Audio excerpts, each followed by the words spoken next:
Бзиров-Чума, здравствуйте, уважаемые зрители. Апснахабар продолжает работу. Рад приветствовать сегодня в нашей студии гостей. Инал Хашик, Исфаршба, Бзилошабит. К сожалению, Изида Терентьевна сегодня не смогла принять участие в эфире, но мы будем говорить о насущной проблеме. Я смотрю, у вас настроение замечательное. Прежде чем мы перейдем к непосредственно документам и к процессам, я бы хотел, чтобы вы рассказали, как вчера прошла встреча с министром иностранных дел Абхазии. Было короткое сообщение, но из него так многое не поймешь, поэтому, если можно, по вчерашней встрече такое. Ну, если коротко, то весьма конструктивно прошла встреча. Олег Борисович нас выслушал, он понимает ситуацию. Мы надеемся, что он будет помогать нам. Не только это не наша проблема исключительно меня, Нисфы, Ливана, Микаакана, Кварчи и так далее. Это и Ерипатриантов и так далее. Это наша абхазская общая проблема. И я не исключаю, что это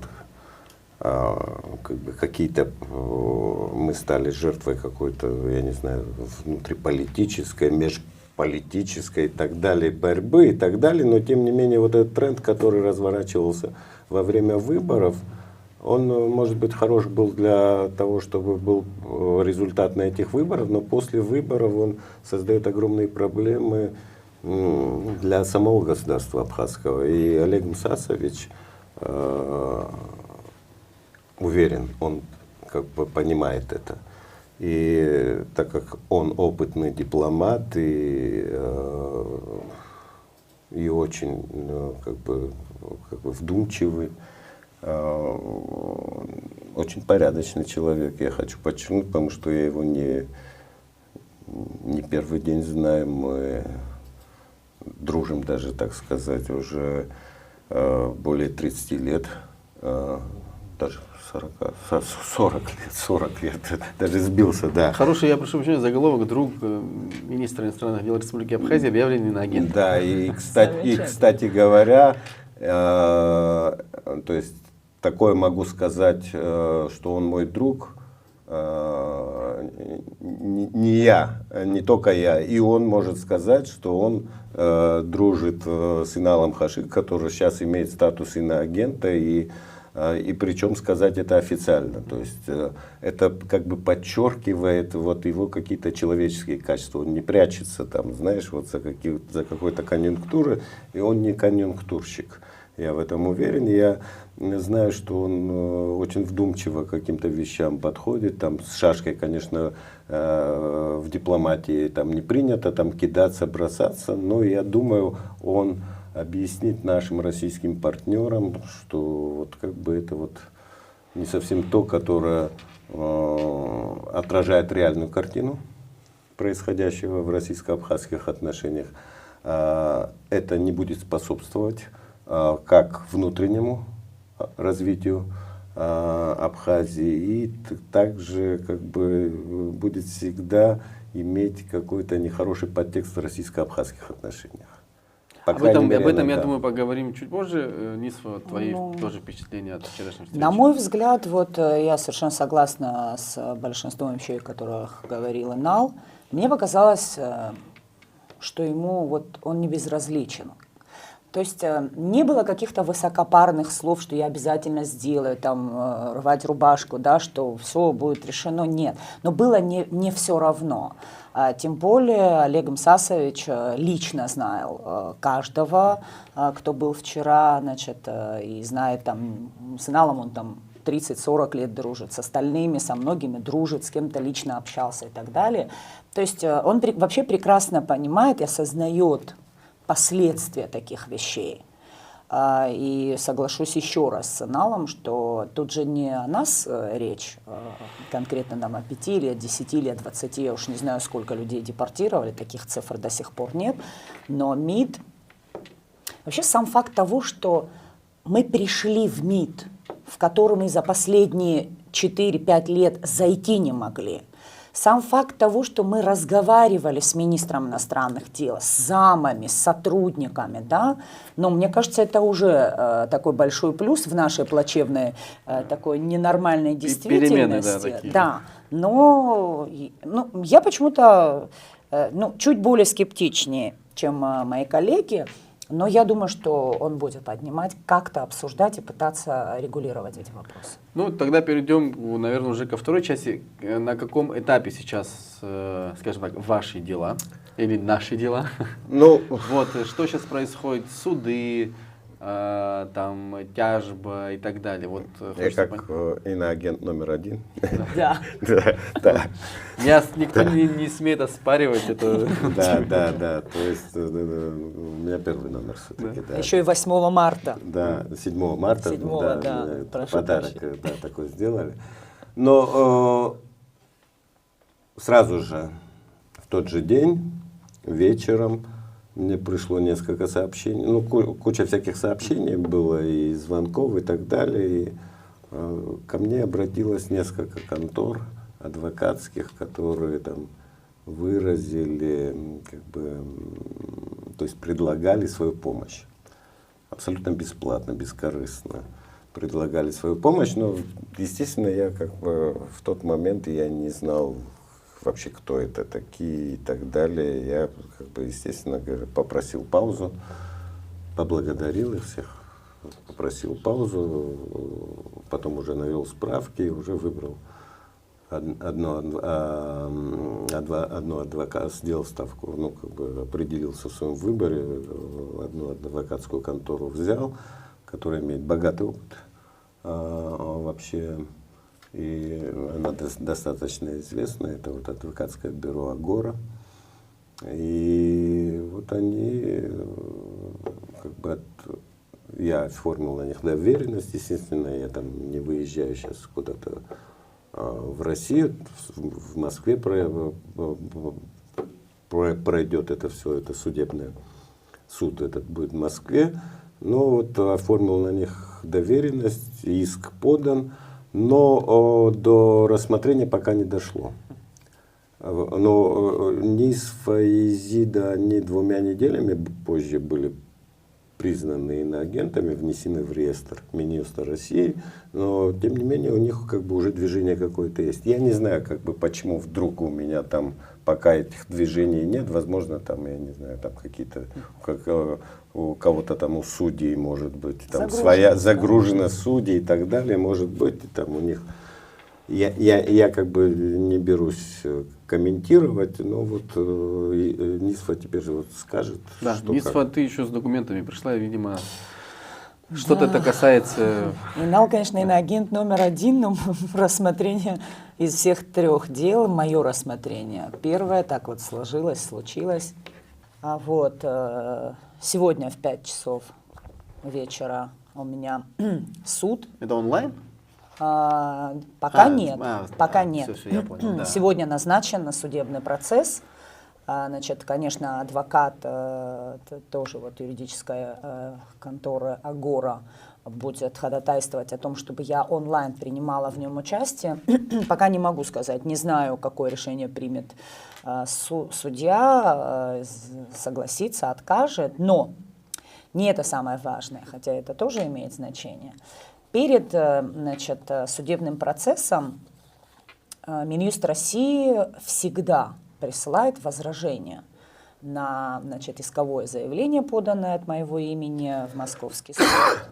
И вот тут самая интересная вещь. Во-первых, они прислали в самый последний момент, то есть сутки на подготовку, что физически невозможно, даже если какие-то документы запрашивать в Республике Абхазия в подтверждение или в опровержение, да, той или иной позиции. Но и это уже бог с ним, да, будем это в юридическом русле решать. Документ просто потрясающий. Прям хочу сразу с него начать. Ну вот, он на 38 страницах, значит, с приложением, со всем остальным, в том числе и с видеофайлами моих видеоблогов. Вот. В чем же главная претензия? Минюста России, почему, на их взгляд, я подверглась иностранному воздействию. То есть это не просто какие-то мои мысли, это официальный документ за подписью, с печатями, со всеми делами. Значит, иностранное воздействие на Аршба, я прям зачитаю, да, выражено в том, что она имеет гражданство и проживает на территории иностранного государства, дефис Абхазской республики. Вот я дальше, то есть являюсь учредителем, руководителем, журналистом, корреспондентом, это все второстепенно. То есть моя главная проблема, на взгляд Минюста России, в том, что я являюсь гражданкой Республики Абхазия и проживаю здесь. И возглавляет абхазская медиа. Абхазская СМИ. Там еще мне вот интересно, что все-таки не Республика Абхазия, а Абхазская Республика. Безусловно. Минюст России готовит официальный документ возражения с печатями, с подписями на гербовом бланке, все как полагается. В скобках дальше они пишут «Республика Абхазия», а главную формулировку они допускают «Абхазская республика». И для меня вообще сам документ, он меня крайне искренне удивил, если честно. Какие главные претензии? Для истории надо заскринить. Безусловно, этот документ, как только мы до какой-то определенной стадии судебной дойдем, я его начну выкладывать, то есть я придам ему публичную форму. Сейчас я этого не делаю ввиду того, что там есть некоторые нюансы, которые для процесса имеют значение. Так вот, самое главное, все публикации, абсолютно все, которые они в возражении указывают, вот я ряд из них распечатала, значит, какая главная в них претензия? Они так и пишут.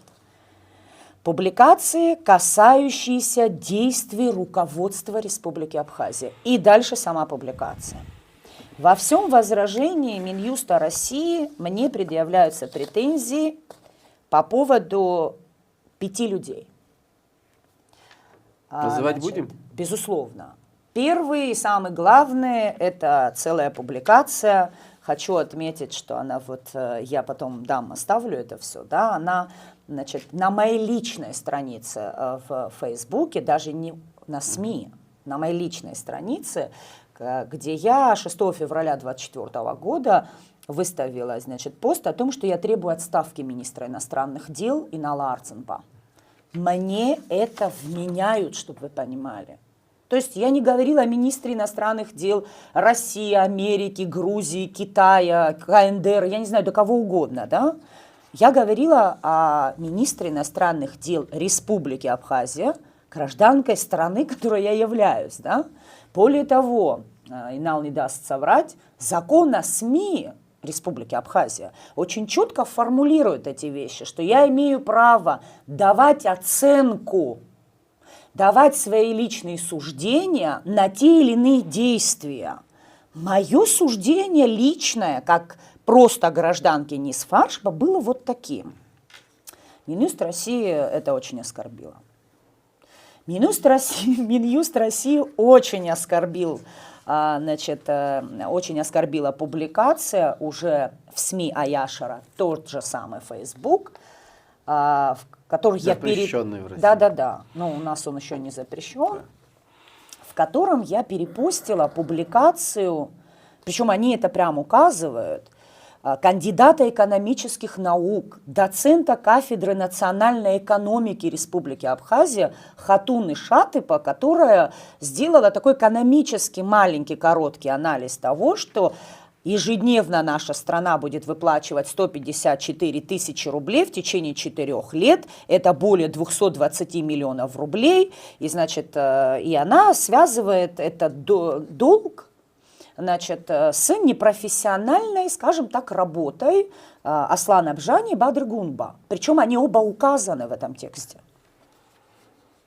Почему суждение специалиста, эксперта, которое основывалось на документах, которые были мною выложены в СМИ, и в которых речь шла на тот момент о президенте и о вице-президенте Республики Абхазия, так сильно волновал Минюст России, не могу понять.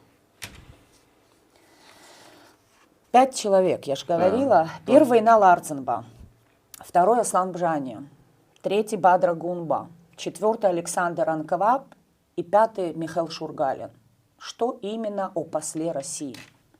Если вы помните, когда задержания массовые были на границе, обращение публичное было, подписи под которым собирались о том, что вот такое нельзя, это обращение адресовали послу Российской Федерации в Республике Абхазия. Я, как СМИ, безусловно, это обращение опубликовала у себя. Минюст России считает, что мне так делать было нельзя.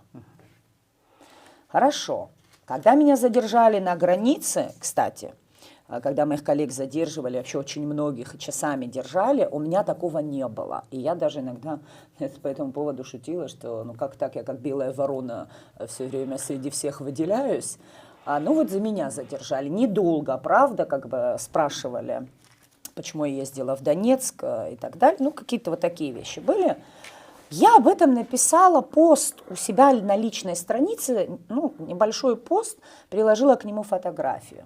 По мнению Минюста России, я это не имела права публиковать. Хорошо, граница, посол, министр. В 2021 году, все помните ковид, у нас был тяжелый период. Если вы помните, у наших пенсионеров абхазские карты забрали пластиковые, и тогда они были вынуждены вживую приходить, в очередях стоять у сберкассы. Я тогда сделала по этому поводу публикацию, и не так давно, значит, у меня всплыло воспоминание об этом, и я эту публикацию взяла и дополнила ее. Чем?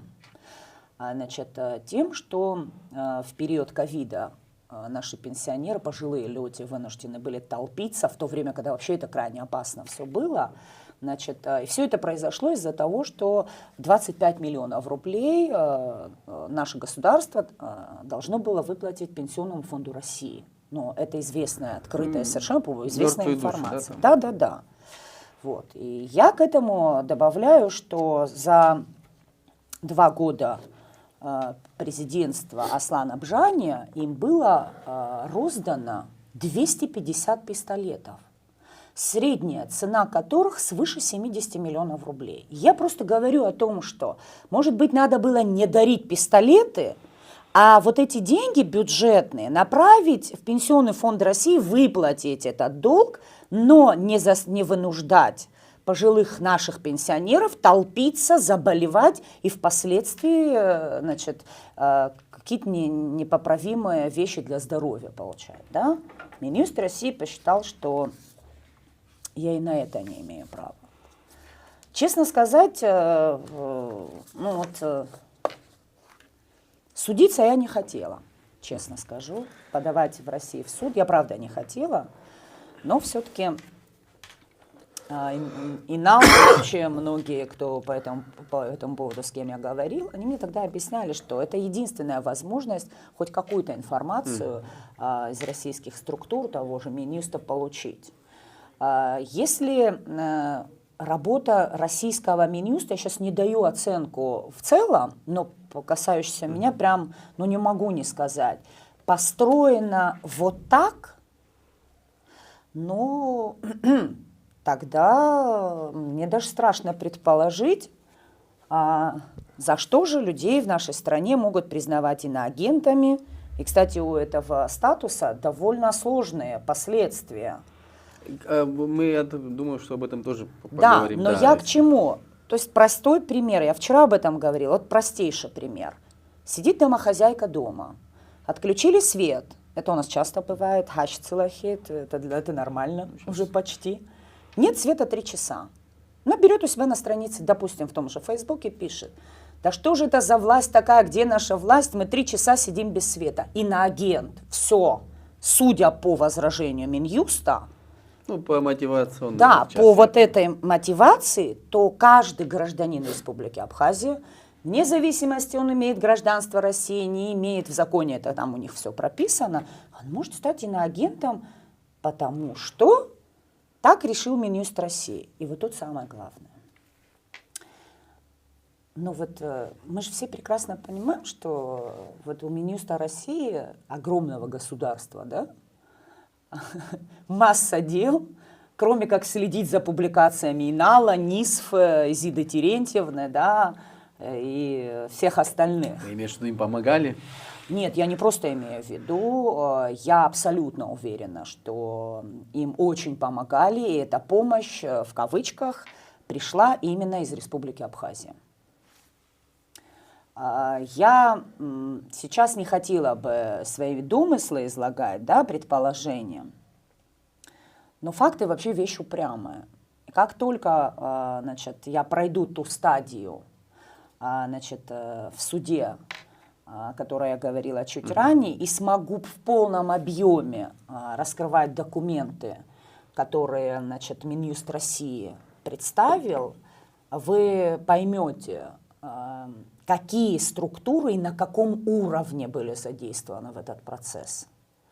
И когда говорят о том, что ну, так нас попытались напугать, ну, знаете как, попугали бы, да, и сняли бы, да, там этот статус, если хотели только попугать. Я абсолютно в этом не уверена. Я вообще считаю, что Инал, я, Изида Терентьевна, мы как раз-таки стали той демонстрацией того для всех остальных, значит, того, что будет, если вы, значит, не совсем подчинитесь. Ну, или будете иметь свое личное собственное мнение на то или иное событие. В своей собственной стране, кстати. Ну, в твоем случае все-таки это важно, еще раз подчеркнуть, что ты гражданка только Республики Абхазия, и ты не можешь не быть иноагентом, да, в глазах Минюста России, потому что и все, что ты говоришь, и то, что ты публикуешь, и Ваяшара, это в рамках своего гражданства и своего государства, и критики своих властей. Единственное упоминание, о котором ты сказал, это посол России в Абхазии, но будем откровенны, все-таки очень много комментариев в адрес нынешнего посла было за эти годы, и публичных, и как бы и на своих страничках, и вот то, что ты сказала, и там подпись собирали. Инал, я вот хочу один такой комментарий тебе сейчас попросить сделать. Ты говоришь, что ты первый иноагент, ну, объявленный, но судя по тому, что инкриминируется НИСФе, придется как бы так изрядно пофантазировать, чтобы в твой адрес. То есть, ты говоришь, еще нет документов, но на самом деле, что предъявить-то? Мы, зачем сейчас греха таить? Мы все друг друга в этой стране знаем. И знаем, кто что думает, кто что говорил и так далее. И мы понимаем, что ни под одним фактом санкций персональных, которые были, найти сколько-нибудь там важные аргументы там, по иноагентству или по лишению гражданства или по репатриантам, которые, ну, это нереально, это только вот можно так выдумать белыми нитками и так далее. У тебя есть подозрение, что тебе могут вообще так? Ну, сейчас... Хорошо, не будем гадать. Ну как? Я даже не знаю, если исходить из того, что там НИСФ потребует отставки там министра иностранных дел Абхазии, там, ну, мне можно, наверное... Я, кстати говоря, никогда не требовал какой-то отставки, я просто какие-то вещи комментировал, да, то есть вот этого требования у меня нет, ну, и у меня не столь бурная фантазия, поэтому мне сложно сейчас как бы фантазировать в этом плане. Единственное, что я в чем уверен, знаете, даже несмотря на все эти вот эти экивоки, а то, что вот смотрите, сейчас Россия в какой ситуации находится, и вот сейчас вот она вот такого рода телодвижения проводит.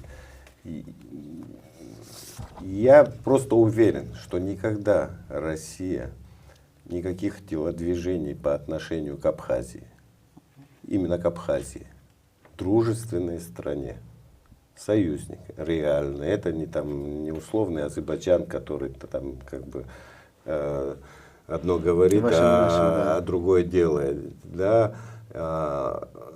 Никогда бы Россия себе ничего не позволила бы по отношению к гражданам Абхазии, тем более там вот все, что там касается там людей, которые сейчас попали под опалу, они в принципе они просто участвуют в абхазском политическом процессе.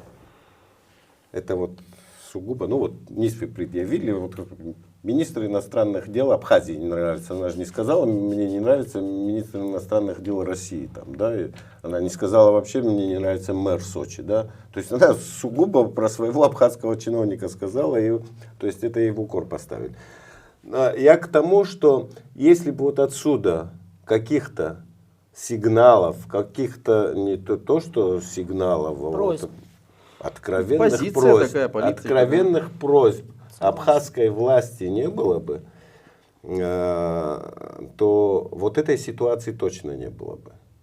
То есть у меня самая главная претензия к Аслану Бжане, экс-президенту, в том, что он создал ситуацию, при котором внутренние проблемы, он решил как бы свой какой-то карьерный рост, как-то продержаться в своем президентском кресле путем обвинения, то есть части своего народа в том, что они какие-то представители иностранных спецслужб, там какой-то агентуры и так далее, и что он вот здесь, Аслан Бжаня, главная опора России, которая там, я не знаю, последнюю рубашку снял уже, как бы разорвал, да, защищая российские интересы. То есть он себя вот таким представил, да? Ну, мы видели публикацию. То есть у нас было и до него много президентов, да, слава богу, мы периодически выбираем кого-то президента, иногда выгоняем президента, да. Но у нас не было такого, чтобы президент жаловался на свой народ. Такого не было. Да, то есть он мог пожаловаться там, как бы в своем кругу, да, но писать официальные письма и говорить, вот эти люди. А Первый канал? Да, а этот Первый канал, когда он говорит, что у меня доказательств нет, но я знаю. Ну что такое я знаю? Ну вот, вылилось. Да. Вот. Да. Для меня, ты понимаешь, меня спрашивают, кем я себя ощущаю. Ну, то есть, вот по отношению, там, вот, что мне там Минюст России там, внес в этот реестр иностранных агентов. Я себя ощущаю агентом Абхазии. То есть, ну, кем я могу себя ощущать? Я агент Абхазии. А вот те люди, которые способствовали того, чтобы вот писали там какие-то, клеветали условно, писали какие-то подметные письма, да, там и так далее, кляузы какие-то, придумывали непонятно что, да, вот это и есть иностранные агенты, которые наше абхазское государство в угоду своим личным интересам решили свести под ноль. Нам нужно принять закон об То есть это даже не 37-й год, ты понимаешь? Это даже не 37-й год. В 37-м году в рамках одной системы, одного государства стучали и так далее. Да? А это ты берешь представитель власти, абхазской власти, которая есть Конституция, Уголовный кодекс, как хочешь там, куча инструментариев. И ты, в принципе, можешь воспользоваться, да, тот же Аслан Бжаня мог, условно говоря, там взять и Иналу Хашик, там сказать, вон там прокуратура есть, да, там разберитесь с ним и так далее. Нет. В этом плане, как бы, к Иналу претензий нет, но я лучше вон там пожалуюсь с Россией, и Россия будет, и скажу, что он враг. Враг России. Враг России. Враг России. Потому что он ругает меня. У меня, понимаете, у меня жизнь публичная. Я публичный человек, я журналист. То есть мой продукт можно найти в этом интернете бесконечном, да, и вытащить его, не составит труда. Я никогда себе никаких выпадов в отношении России у меня никогда не было. То есть я всегда сугубо говорил на абхазскую тему. Да? И придумывать что-то. И мне в укор ставят, что я встречался с иностранными политиками. Слушайте, я 30 лет в профессии. Да, с какими политиками только я не говорил, да, то есть, если условно говоря, у нас грузино-абхазский переговорный процесс идет столько-то лет, да, там уже больше 30 лет идет, да, и то есть я знал всех спецпредставителей Генсека ООН, да, всех там представителей которые участвуют в качестве посредников в женевских дискуссиях. Да, это есть, даже, извини, да, это даже не аргумент. Да, я имею в виду, что... какая-то тогда страны область, друг с другом воюют, и потом они садятся. Я же не кройкой и шитья занимаюсь, да, то есть я журналист, да, пишу на политические темы, да, и... Нет, до этого это было нормально, да. А как только Аслан Джаня стал президентом, это стало ненормально, и сразу это шпионаж, это, не знаю, что-то еще. На самом деле, в нашем обществе, когда все друг друга знают, есть там законы всяких 7 рукопожатий, но у нас это в одном рукопожатии все происходит. Это... Никто в это не верит, никто в это не принимает. Даже если очень сильно хотеть, это невозможно принять. То есть мы говорим о каких-то этических моментах. Просто этические моменты, когда абхаз на абхаза стучит. Вот это очень просто. Публично, там, в письме, там, кулуарно там, постукивает там, и так далее. Но все это происходило, и мы понимаем, что только вот такие документы могут потом появиться, когда надо что-то теперь на 38 листах написать. Вот и пишут, что... Я представляю сейчас после этого эфира, сколько раз дважды иноагентом каждого объявят, и еще меня вдобавок. Это я все понимаю. Но важный момент. Мне кажется, что в части общества, нашего общества, не понимает, с чем именно сталкивается человек, в вашей профессии, в нашей профессии, хотя я не журналист, но в этом конкретном случае.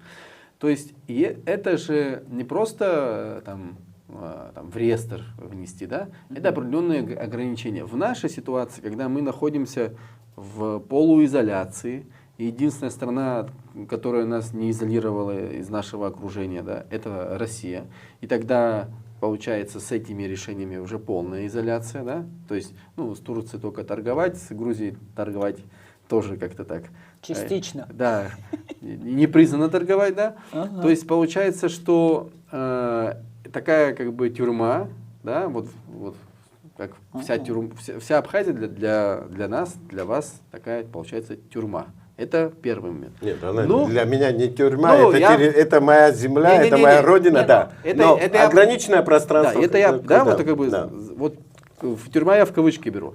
Но что важно, то, что, Инал, ты сказал, что все-таки, наверное, это было наказать еще и, чтобы не подавно было дальше следующим. Представляете, ты критикуешь власть, теперь мне что, нельзя критиковать власть? И если я вдруг буду критиковать власть, я тоже буду объявлен иноагентом России. И получается, а чем журналисты будут заниматься? Уже основное обжание нет, может и не будут. Я, знаешь, о чем подумал? Многие просто не понимают, что все говорят, это Россия так решила. Я говорю, слушайте, не бывает такого. У нас мы реально дружественная Россия страна, мы союзники, да.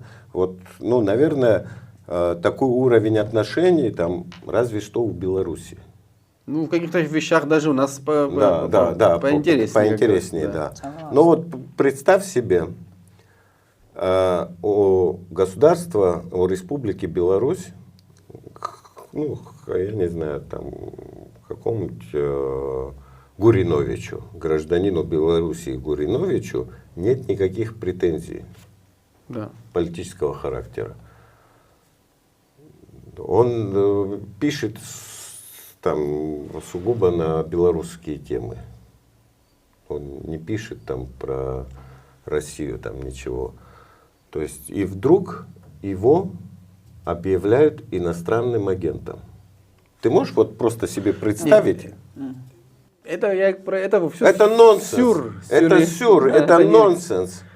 Но как дальше, вот вы работаете, да, вы журналисты, я понимаю, что все-таки все, что ты говоришь об Абхазии, но есть контакты, ты должен иметь эту свободу, вот это же ограничение.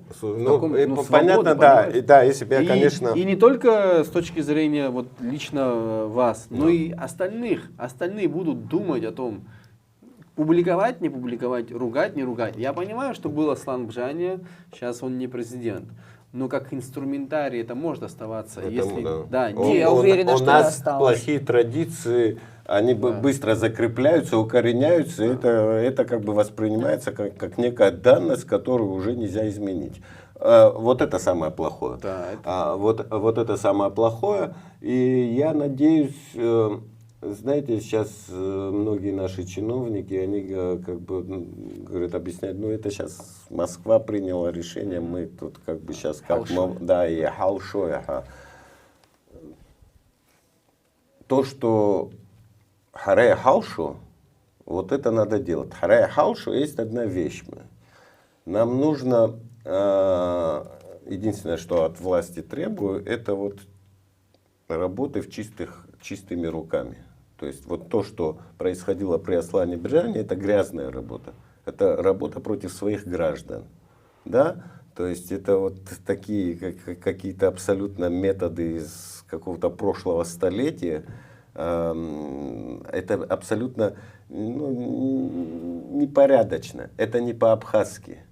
Это не по-абхазски, с одной стороны. И я хочу, чтобы наша власть, она была в этом плане соответствовала каким-то определенным критериям. Сейчас вот эти ряд чиновников, которые были при прежней власти, и которые, к сожалению, остаются сейчас, они эту планку опустили.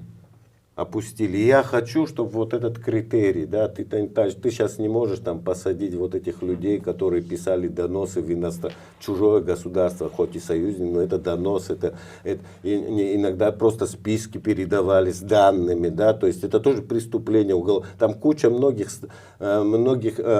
статей можно найти, это вот здесь как бы из пальца высосано, да, то есть я не знаю, как они могут предъявить за то, что гражданин Абхазии требует отставки собственного министра иностранных дел подшить к делу, да, то есть на каком основании. А там есть основания, очень много и оснований, когда чиновник секретную информацию, которую передает, и чтобы как бы наказали твоих же граждан, то есть здесь состав преступления даже не надо высасывать из пальца, он как бы на поверхности. Но я понимаю, что у нас этой традиции нет. Этой традиции наказывать чиновников нет. Да? В лучшем случае их там в отставку пошлют. Но я не настаиваю, я не кровожаден, да, и о том, чтобы там кого-то сажать и так далее. У нас, у абхазов вообще в традиции не было, да, там у нас не было тюрем, да, но был очень важный моральный аспект. Алла, Маса подобное было такое, да, и когда понимали, что человек совершил нехорошее, и это называлось емким словом «мама хагера», да, его просто изгоняли, он становился нерукопожатным, среди своих, да, он там переселялся куда-то, он вынужден был, то есть это лучше бы ему там срок дали 10 лет, 15 лет. И я хочу я извиняюсь, Амахагера было изжито из наших структур, чтобы человек, который участвовал вот в такого рода махинациях, не надо вот это как бы доказательной базы нет. Но вы же знаете, что он это делал. Да. Вас же не в суд там просят прийти, но если ты знаешь, что вот твой чиновник этим занимался, избавься от него. По крайней мере, когда ты избавишься от него, твой авторитет поднимется. Будет понятно, что ты такими делами не собираешься заниматься. Вот это очень важный аспект, моральный аспект. Да. И когда вот эта моральная составляющая, планка, она будет поднята для чиновничества, тогда и совсем другое отношение обычных людей будет к этой власти. И эффект от этого будет совершенно другой. И это скажется, это, знаешь, как мультипликативный эффект. Да, любят говорить, да, вот тот самый мультипликативный эффект. Доверие к государству, обычного гражданина. И это доверие, оно принесет результат во всех сферах. И в правопорядке, и в экономике, во всех сферах буквально, и в обороноспособности. Я хочу поддержать вот этот тезис, абсолютно согласен с тем, что, конечно, без участия, я даже сказал, без организационного участия наших властей этого не произошло бы. По одной простой причине, мой личный, так сказать, опыт беседы на границе.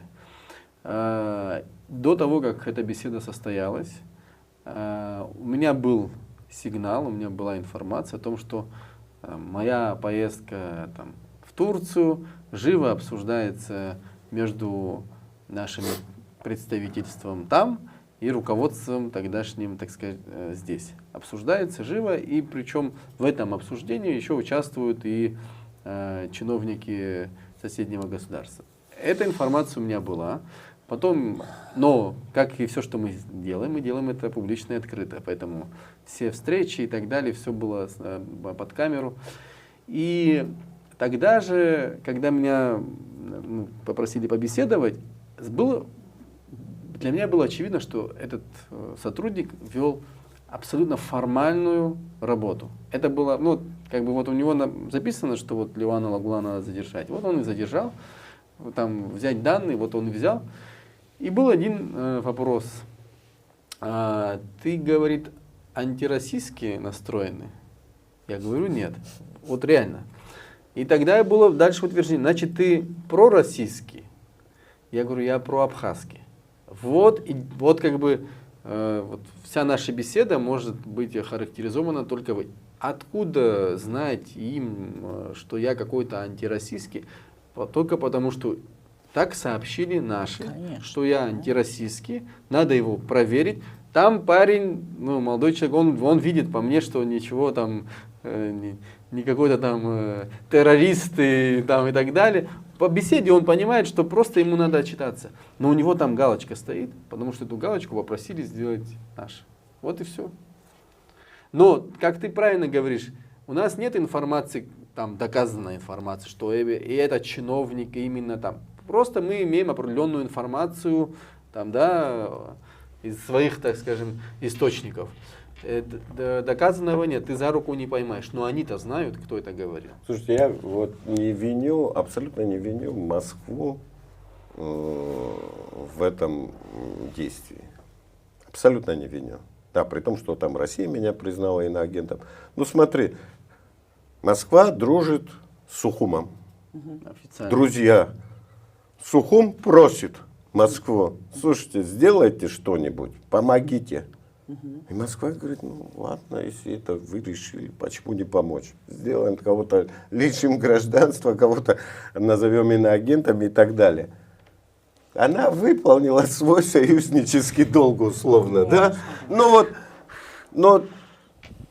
Но сама просьба вот тех людей, которые просили... Я считаю, что это все нездоровое. Нездоровое. А я с вами не согласна.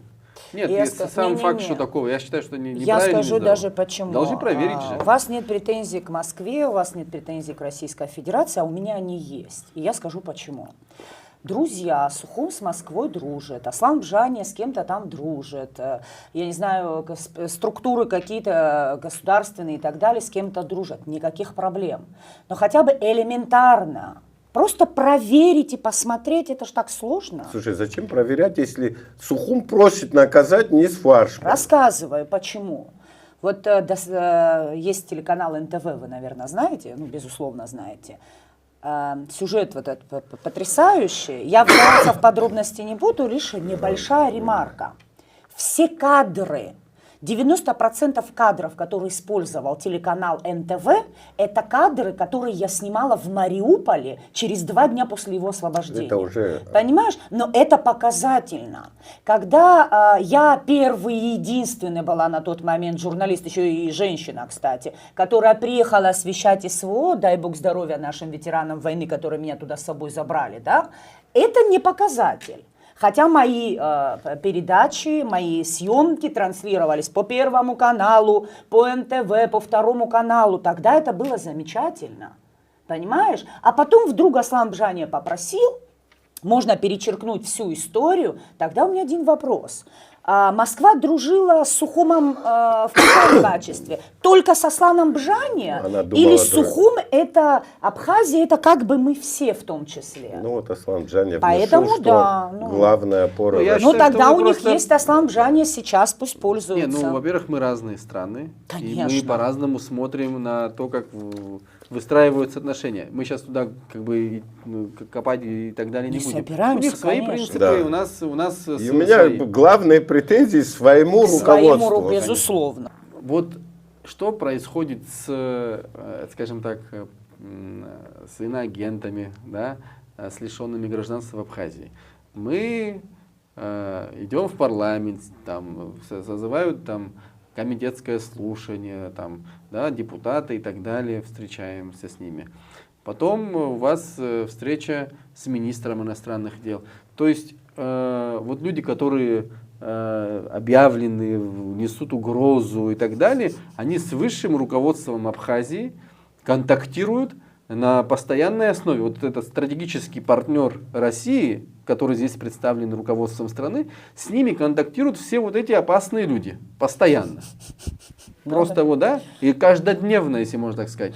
Но это же какой-то вообще, как это уместить в нормальной Ну это голове? да, это все, я говорю. Это нереально уместить в голове. Поэтому здесь могут что угодно, сейчас кого чем угодно и кем угодно говорить. Но по факту получается, что это не работает. И самая большая претензия, вы говорите, что к руководству Абхазии, да? И самый, скажем так, большая ответственность, потому что никуда эти люди не делись. Мы находимся все здесь. И... Нет, кое-кого убрали, слава богу. Не, я имею в виду, что люди под репрессиями, которые... Нет, мы находимся все здесь. Да. Этот вопрос не рассосется сам по себе тоже, никуда он тоже не денется. Продолжение этих санкций приведет к осложнению реально уже внутриполитической ситуации. И мне кажется, что все давным-давно поняли, что никому не нужны вот эти всякие волны внутриполитические, то одного, то другого. Но если такие вопросы не будут решаться, то, к сожалению, у нас один и тот же сценарий в Абхазии будет реализован. Как бы я сейчас не то, что я кому-то угрожаю там, и так далее, но мне кажется, что просто, если мы несколько лет говорили, что в случае, если руководство Абхазии не поменяет курс, это приведет к этому и так далее, мы предупреждали на твоем канале, на этом канале и халет. Сейчас тоже я как бы понимаю, что если не решать вопросы, которые встают с нашими гражданами, это же еще и с материнским капиталом история, Пособия, это с этими пособиями, это с нашей репатриацией, это с журналистами, это с политиками. То есть слишком большой пласт людей зацепили, да, и вот так как бы сделать вид, что ну ладно, нет Аслана Бжания, и на этом закрыли тему, мне кажется, это просто нереально. Ну вот этого точно не будет. И это, может быть, власть этого не до конца понимает, я не знаю, может быть, она не осознает, но вот 15 ноября это был очень серьезный выплеск энергии народной. И потом были, ну помните, это отключение, потом были вот эта сумасшедшая избирательная кампания, и все это не сломило настроение, да, здесь людей. И, может быть, реально власть не до конца понимает, что вопросы не сняты. Но в любом случае... Вот этот я хочу как финальный В любом вопрос. случае здесь даже речь не Не о личных каких-то не говорю. о каких-то личных, и даже не в контексте того, что на кого-то наложили санкции и так далее. Мы должны, да, у нас третий раз подряд действующий президент досрочно, не по своей воле, уходит в отставку. Все это осуществляется через штурм президентского дворца недовольными массами, так скажем. Да, мы ни разу, подчеркиваю, не давали политической оценки произошедшему. Была попытка после 2014 года как-то дать политическую оценку, но она как-то опять была как бы замята. Но вот нам, вот чтобы у нас этого дня сурка не было, как бы с ухудшением как бы картинки, да, вот день сурка повторяется, но как бы мы ухудшим еще немного ситуацию, да, то есть чтобы вот этого не было, нам все-таки, да, при всем том раздрае, который у нас существует внутриполитическом и так далее, я как бы, да, ну, исключим отдельных персонажей, но тем не менее я уверен, что все эти люди, которые находятся в политике, они радеют за абхазское государство. То есть я не допускаю мысли, что они вот думают, как бы это государство развалить. Да? То есть, просто может у каждого свои там взгляды, да, там, и так далее. Или каждый думает как-то приспособиться, но в душе они все за абхазское государство, я надеюсь на это. Но вот и мы должны, наверное, все-таки наш политический класс, наша политическая элита, наша вот все, которые участвуют на этом поле, играют, они должны, наверное, все-таки сделать какие-то политические выводы. То есть это власть, оппозиция должны сесть и вот, как бы подытожить, да, эту ситуацию, определить, где действительно какие власть ошибки совершила, да, чего можно делать, чего нельзя делать. Мы настолько хрупкое государство, да, что любой чих какой-то вовремя незамеченный, если его просто как бы проигнорировать, он может перерасти в нечто большее, да. Это вот когда-то ты там не заметил, простудился, потом воспаление легких, да, ну вот для нас это почти смерти подобно, да, считайте, вот как бы это вот начало 20 века, пенициллин еще не изобрели, да, и вот где-то в абхазской деревне кто-то простудился, у него воспаление легких и просто не спасли, очень много было таких. И вот наше государство, если вот так, с такой аллегорией подходить, оно именно в таком состоянии находится. И нам нужно разобрать, в чем проблема. Дать оценку ситуации. Вот пока мы не дадим оценку этой ситуации, пока не назовем какие-то вещи своими именами, пока не признаем определенные ошибки, мы с этого места не сойдем. У нас этот день сурка будет продолжаться еще больше. И этот день сурка будет просто разваливать абхазское государство. Да? Сейчас уже как бы даже у союзников возникло понимание, что эти абхазцы сами самостоятельно не справляются со своими обязанностями. И коль эти власти регулярно там по всякой мелочи обращаются, раньше они обращались по деньгам, да, дайте нам, помогите нам деньгами, да, там, а сейчас по всякой просьбе, там, накажите тех, сделайте то, третье, десятое, то есть они уже начинают понимать, что это вот как бы, да, союзник, но он абсолютно беспомощен, да, то есть несостоятелен. Не дай бог, если мы поймем, что мы, наши граждане, да, там, может, некоторые представители считают, что мы, вот, абхазское государство, оно в какой-то мере несостоятельно, они не могут справиться, но это как бы показатель того, что именно эти чиновники несостоятельны. Элита не справляется, а общество вот, справляется. Да, а вот за то, чтобы они там сидели, вон там тысячи жизней положено, да, и они каждый там праздник, какой-то траурный, поминальный день, они там ходят, и я бы хотел бы просто, чтобы они пришли. Я, кстати говоря, никогда не хожу, потому что вот в такой массовости, мне кажется, теряется какой-то смысл. То есть это вот такая безалова, да, то есть все госструктуры и так далее приходят, и у них такая вот обязалова. Мне кажется, лучшей памятью будет, если люди будут как бы работать ради того, ради чего эти люди погибли. Да? А не ходить и покупать венки, выстраиваться в шеренги, там ходить. И я вообще смотрю на какие-то вещи тоже совершенно по-другому. Мне кажется, тот же президент страны, он должен приходить туда один, как это делает везде.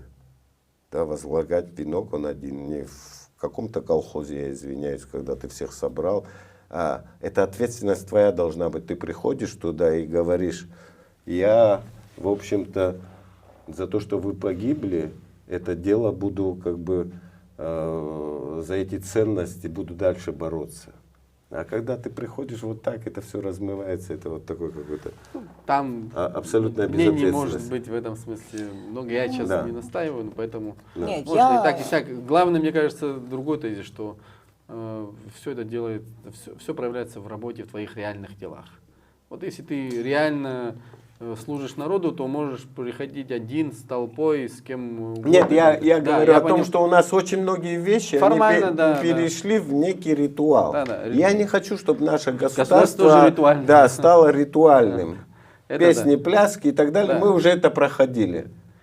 Это слишком маленькая роль Да. для того, чтобы вы Не-не-не, её когда играли. государство становится инструментом для зарабатывания денег, когда государственные активы, а какие у нас активы, заводов, фабрик, промышленности, у нас такого ничего нет, это условно наша земля, какая-то недвижимость, оставшаяся с советского периода, когда вот это не становится разменной монетой, тогда, может быть, еще есть возможность о чем-то говорить. Пока, вот честно, да, безусловно, каждый из них, я сейчас о власти, вообще о чиновниках, безусловно, они любят эту страну, потому что они на ней зарабатывают. Я к этому так отношусь. Кто-то любит ее по-настоящему, безусловно. Сейчас я больше, он меньше, тот меньше, я так сказать не могу. Но прошу прощения. Когда у вас прожиточный минимум на март 2025 года 16 тысяч с копейками, когда у вас инвалид второй группы Отечественной войны народа Абхазии 8, 9, максимум 10 тысяч получает, это даже ниже прожиточного минимума, а когда твой водитель получает в подарок Мерседес последней модели, с которой даже не всегда успевает снимать на 2-3А, после того, как ему подарили, после того, как ты ездишь в ту же дружественную страну и тратишь миллионы рублей, в то время, когда у тебя вся страна собирает деньги на то, что ребенку нужна помощь, знаете, как бы... Понятно, что в гробу, основе говорит, я всего видал- лежит коррупция. В гробу я видала такую любовь к родине. Безусловно, работу над ошибками, то, о чем ты говорила, нам надо делать. Но сейчас надо еще и обратить взор, слушайте, сделайте здесь хорошо. В этой стране создайте условия между богатыми и бедными. Посмотрите, какая разница. Вы просто походите по центру города, по рынку. Поэтому я и говорю, что нужно все-таки... Без этого ничего не будет. Наша бюрократия, наше чиновничество, которое представляет власть, Да. вот этот моральный критерий, моральная планка, она действительно очень сильно опущена. Вот не подняв ее, Ничего не получится. ничего не получится. Ну, то есть будет все хуже и хуже. То есть для гражданина должно быть, что вот он, когда приходит к какому-то чиновнику, он ему должен доверять. То есть он должен понимать, что этот чиновник работает на него, на обычного гражданина. Когда этот гражданин приходит, и его просто даже, я извиняюсь, задницу от стула не отрывают, и просто на него смотрят, как на этот, что же он пришел, да, этот нищеброд, да. То есть вот здесь заканчивается государство, понимаешь?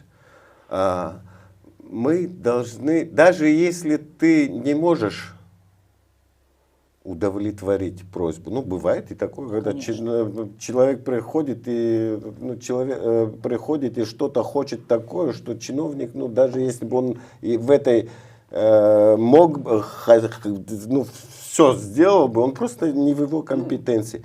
Ну и голодца.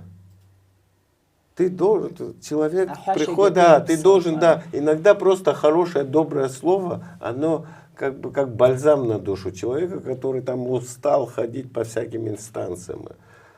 И мы должны, да, мы бедное государство, да, относительно бедное, хотя мне кажется, если там суммировать все активы, которые все-таки внутри Абхазии где-то есть, в каких-то закромах, то мы достаточно богатое государство, мира по богатству, да, способное вот эти 250 тысяч человек, граждан Абхазии, сделать так, чтобы они жили в нормальных условиях. В нормальных условиях социально-экономических, то есть социальные их условия были бы на высшем уровне. То есть это мы способны сделать. Я говорю о том, чтобы все-таки без вот этой моральной составляющей мы никогда не достигнем того, что здесь, даже при какой-то, знаете, там, какая бы экономическая модель ни была, эту экономическую модель делают люди, осуществляют люди. Пока вот этот человек не будет нравственно чистым, ничего ты не... Он будет работать на себя исключительно. Да, я хочу сказать большое спасибо за беседу. Тут мораль, она... Вот с юристами, кажется, говорил, я сейчас боюсь в формулировках там ошибиться, но закон не может быть аморальным. То есть, грубо говоря, человек, который писал этот донос, он нарушал закон и писанный, и не писанный. Поэтому, когда журналисты там, ругают, критикуют власть, они помогают этому государству, помогают этому обществу. Да, журналистика бывает разная, и ошибаться можем, и все остальное, и так далее.